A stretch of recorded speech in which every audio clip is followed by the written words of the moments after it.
Hello Explorer, thanks for joining us again and welcome to our channel. Here at Explorer, we go beyond borders to bring you inspiring content and also some very educating information. Today we shall be looking at some of Africa's most inspiring and contemporary African writers that you knew or you might have never heard before. Some of them are seasoned experts and some of them also have written great books that have been read in different universities across the world. Some are seasoned lecturers and experts in their field. We shall be also looking into the details and the reason why they made this particular list. We shall also be reviewing on a case-by-case basis based on their different experiences. As you may find out through the whole process in analyzing all of their work, you'll be able to come to conclusion as to why they've made this top list. Without any much ado, here are some of Africa's authors who captured African story and deliver it in as vividly as possible all over the world. The African stories are by far some of the most interesting stories in the world. The continent is culturally and ethnically diverse that results in dimensional literature coming out from prolific writers. The African authors will often have important themes in their stories. This includes things like the gender inequality, political instability, economic turmoil, colonial wars, and also post-colonial identity. They have written with all aspects around the globe, touching different areas which will affect human nature, and some of them are remembered in different ways. But we found it very interesting to make sure we bring this to you for your own personal review. Without any much ado, we shall just be able to go straight into it. Here are the top prolific writers across the African continent. Number 1, Chinua Achebe. Born in Nigeria, African literature can never be mentioned without Chinua Achebe. He is one of the world's most praised writers.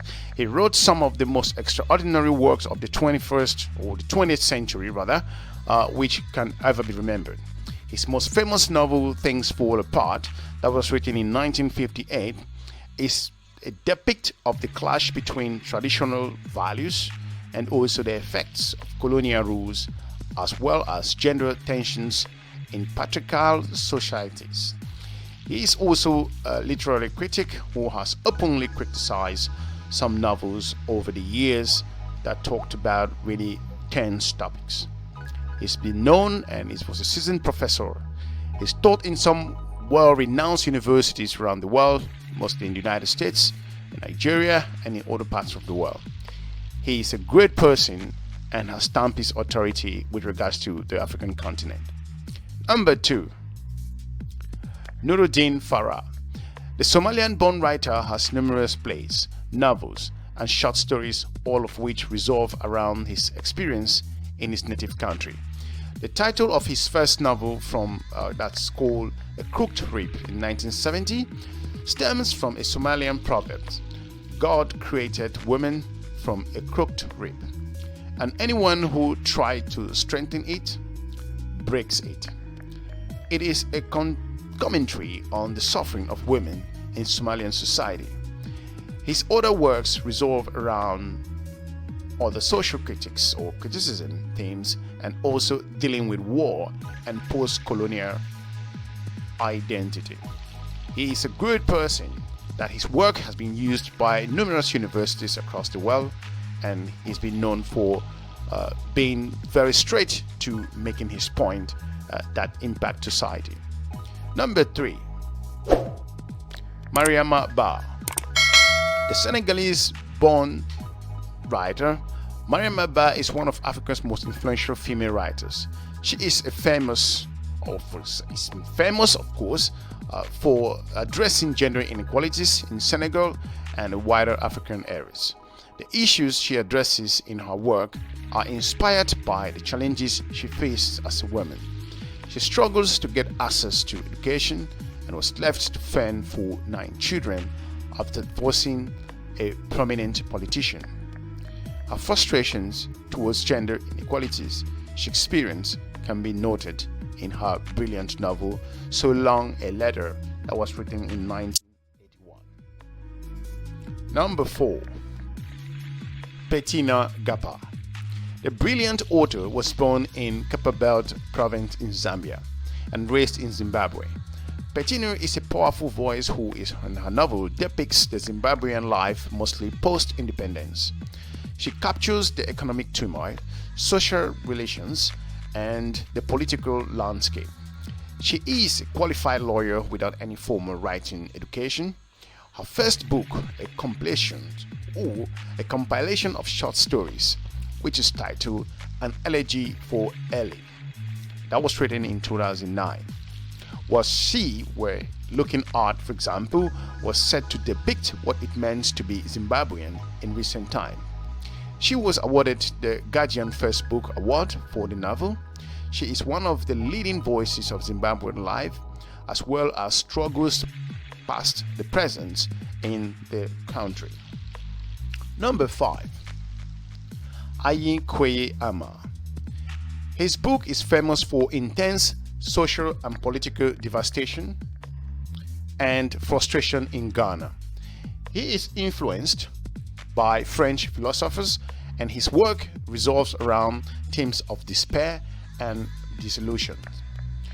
His most famous work, The Beautiful Ones Are Not Yet Born, was written in 1968. Shows an unnamed character trying to understand himself and his country in the wake of post-independence. Number 6. DINAW Mengasu. DINAW Mengasu is an Ethiopian author who is known for his novels, which includes Children of the Revolutions in 2007, and the second one is also How to Read the Air in 2010. They also have a couple of novels that could always be read. The recurring theme in his novels is one of the different individuals in migration, or mentioning immigrating to the United States in search of new life. He is a recipient of the 5th Under 35 Award from the National Book Foundation, the 20 Under 40 Award for the New Yorker, and the 2012 MacArthur Foundation Genius Grant.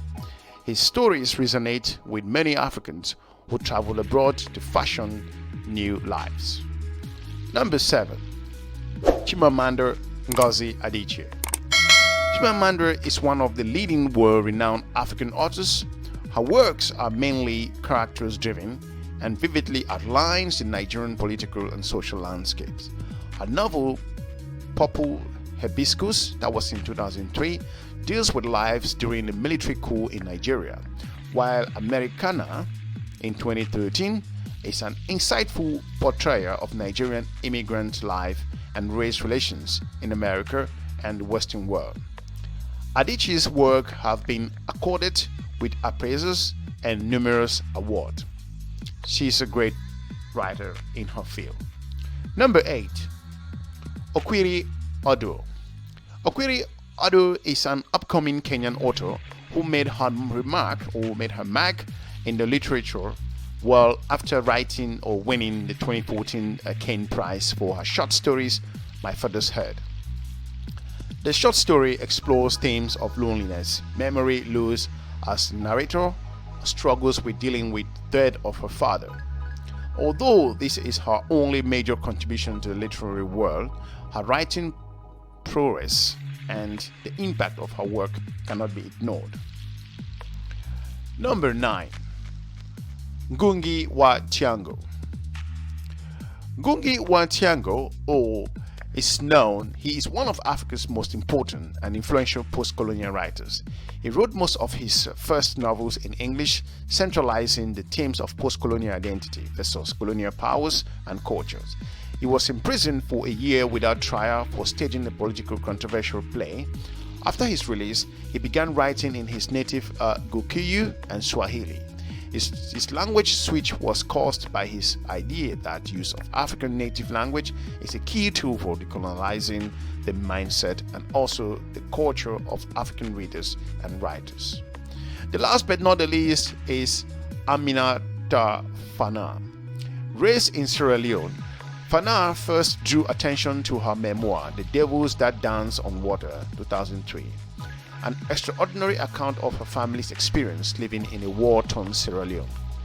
And in a particular, her father's tragic fate as a political dissident. Forna has written numerous other novels, all of which are critical acclaimed places, and she's been awarded and also recognized for her great achievement. There are, however, other great writers across the African continent, but we feel that these particular 10 we've put together have made some outstanding contribution into the African writers recognition landscape. Hopefully that this particular information has informed you. If you feel there is writers or other persons that will meet this particular criteria that was set out, we will also like to hear from you and tell us why they should be able to feature in this list. Otherwise, thanks for watching, and we'll be looking forward to meeting you again in our next episode. If you are new to our channel, we want to encourage you to subscribe and share our videos. Thanks for watching. Have a good day. Bye-bye.